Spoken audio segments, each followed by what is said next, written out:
Ang dami. Sino yung nagtaas ng kamay? Nawala. Peter? Peter Shi? Ano ma'am? An? Very good. Ayun na, phonetic spelling. So, an. Pero, tatlong letter yan, no? A, apat pala. Silent yung isa. You have ng, a, niyan, and jiyan. Okay?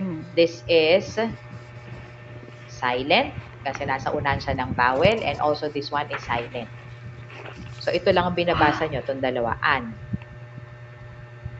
Okay? This is the verb stem for to sit.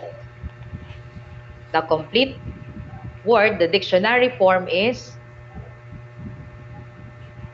anta, anda, anda or anta.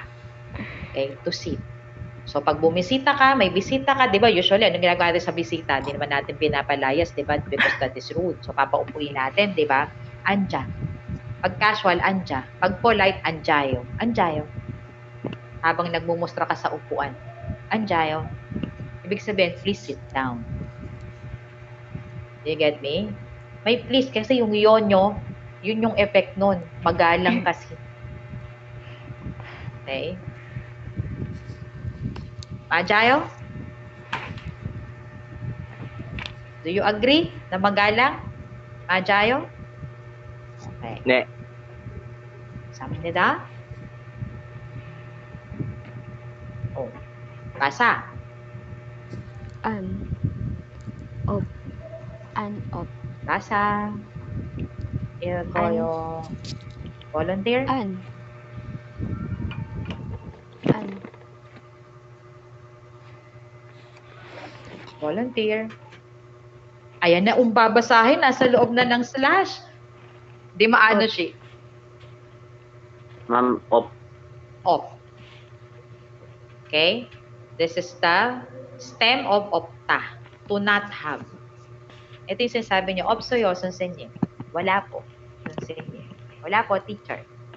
Sunsenyim, opsoyo. Okay? Do you get me, class? Ito yun. Op. Yung unang syllable doon. Yung stem. Opta. Opsayo. Op. Okay? Maliwanag po. Next. So, an, op. Nakita nyo, yung una ay vowel. Tapos yung dalawang consonant nandun sa ilalim, patchim. Op. Okay? Di ba si Biyop, pag nakapatchim, P ang tunog niya. Okay? Yung S dito ay quiet muna siya. Magkakatunog yan, depende sa kasunod na syllable. Kung bigat ang kasunod niya, opta, as in da, may bigat opta. Okay? Kung yun ang kasunod niya, silent si siyat. Pero kung naging O ang kasunod niya, yung O na nakatayo, halimbawa, ito ang kasunod niya. Sorry, class. Yan. Halimbawa, iyan. Magkakatunog na ito. Magiging opso. Naintindihan niyo po? Ne. Naintindihan. Okay. Magiging opso yan. Pero kung nagkataon na ang katabi niyan ay da, yung DA, opta, walang tunog si sigat. Pag vowel yung kasunod niya, may tunog siya, opso. Babasahin niyo siya. Clear? Araso? Ne. Araso? Understood? Alright. Proceed. Next syllable block. Okay. Pakibasa po. Yan dalawa. Dul. Dul. Up. Dul. So you have sangdigot here. And then the Dul. Up. and then you have double patchim Dul. below. Dul. Up. Dul. Volunteer? Ayun yung pagbasa nandun sa Dul. Dul. slash. Dul. Then up. Koroshi, pakibasa.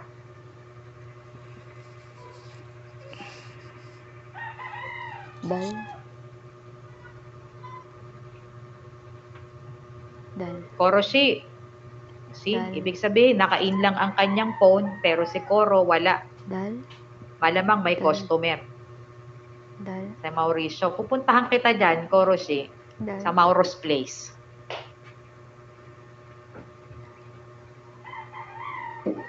Dal. Dal. Sige. I don't know how you are going to pass people pagka ganyan trabaho nyo. Dalawa, hati attention nyo. Buti sana kung familiar sa inyo to, okay lang yan. Eh hindi, first time ito sa inyo. O, Busilakshi, go ahead.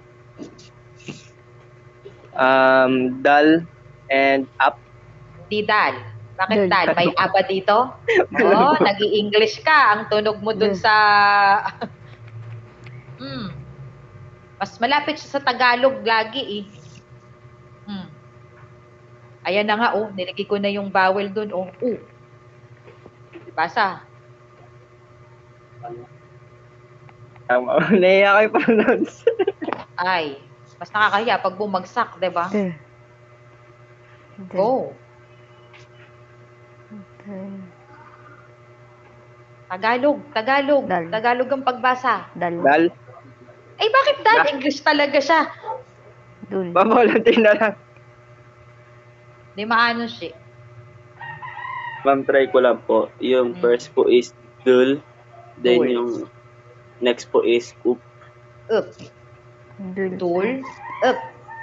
Up. Mas tense yung vowel mo dito kasi ito yung up. Ito, dul. Okay? Dul is the tawag dito. It means to bore. Verbs, ano din siya, stem siya. Wala yung kasama yan. Yan yung first syllable dun sa to bore. Next.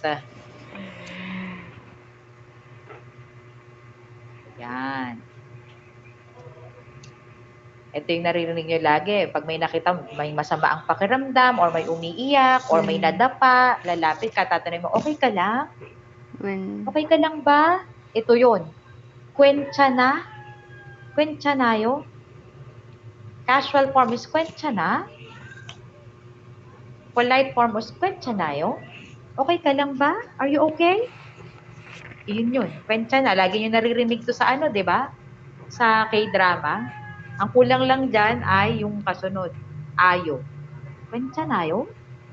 Kapag sasagot ka, kwentsa na? Kwentsa na? Kwentsa nayo? Do you get me, class? Iyan yun. Gwen. Minsan maririnig nyo K. Kwentsa na?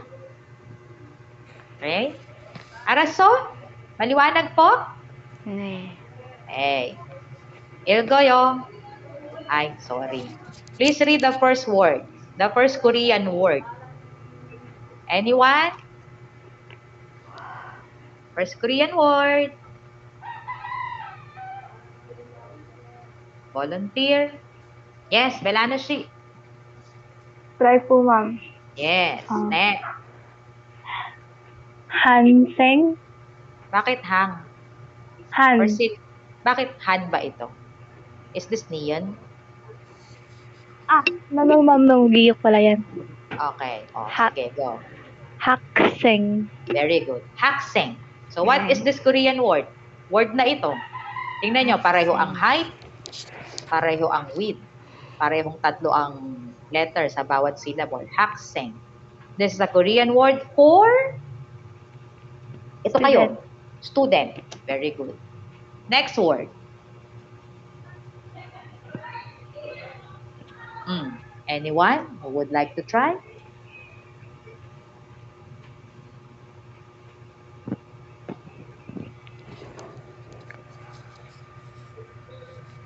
Teacher. Who would like to try? Yung unang syllable, syempre, alam nyo na, kapareho lang yan ito. Hak. Diba? Ito, alam nyo na, magkapareho lang sila eh. Itong dalawa. This one and this one. Okay? Ito na lang. Siyempre, alam nyo to. Ito yan, no? Di pareho lang ang tunog niyan. So, ano ito? Ito na lang i-workout nyo. Na kanina ko sinasabi, tandaan nyo. Yes, bukado siya. Try lang din po, ma'am. Ano? O ano na? Hak. Yun lang narinig namin. Hakgyo. Hakyo. So, hakyo is hakgyo. Hakgyo is anyone? School. School. po, ma'am. Yes. So, tandaan nyo yung word na yan. Okay? Right now, andito ko sa school. Hakyo. Okay? Next.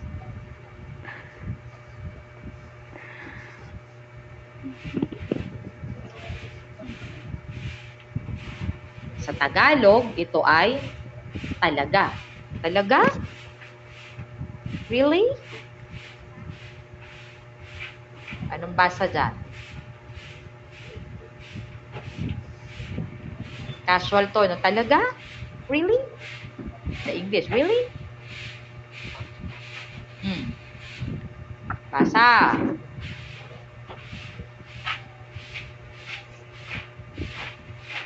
Belano siya. Asok! Ay, sorry class, nala ko yung door. Wait lang. Baka may teacher di makapasok. Sandali. Kedari dyan sa'yo.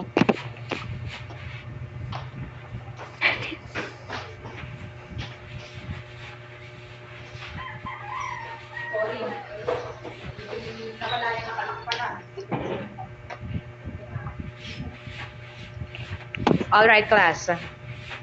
Can anybody read this? Yes, bukayan shi. Ma'am, try ko lang po. Chongmal. Chongman. Okay, casual yan. Chongman? Tatanong pa. Chongmal yo? Polite. Dinagdagan nyo lang ng yo. Chongmal yo? Polite lang. Casual is chongman. Alright? Class? May synonym yan. Chincha? Ay, chincha? Chinchayo? Madalas yung marinig yan sa mga K-drama. Talaga? O kung ang sagot mo ay talaga, di sasabihin mo, ya, ne, chongmal. Ne, chongmal yo. Ne, chinchayo. Okay? Alright, class? So, please read from the top. Volunteer. Hakseng, hakyo, jongman. Volunteer. Hakseng, hakyo, jongman. Tatlong word lang yan eh. Hakseng, hakseng, Anyone? hakyo, jongman. Any two? Hakseng, Any three? hakyo, jongman. Sam, isa. Hakseng, Bibilang na ako. hakseng, hakyo, jongman. Anyone? Hakseng, hakyo, jongman. Yes, bukado si. Haksong. Hakgyo. Ay, bakit naging song? Sandali, bakit naging song? Haksong. Hakseng, Ay, sorry, ma'am. Hakso. hakseng, Hakso. Gyo. hakseng, Mal- hakseng. Dali. Bakit ito naging O? Hakseng. Sing pala, ma'am. Sorry. hakyo. Okay, again. Hakseng. Hakgyo. Chongmal. Very good. Bakso. Okay, bakso. Oh, next.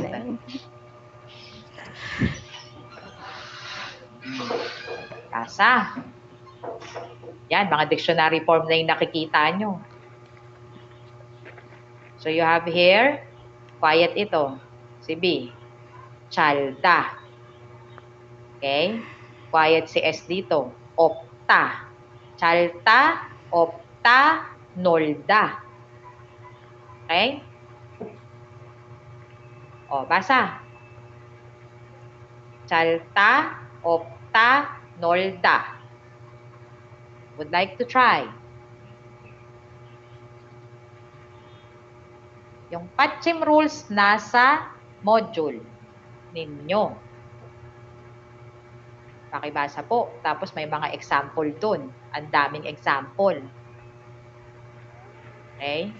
Para prepared kayo pag nagpatawag na ako ng magbabasa kayo kasi. Papabasa ako sa inyo. Dapat tama ang basa nyo.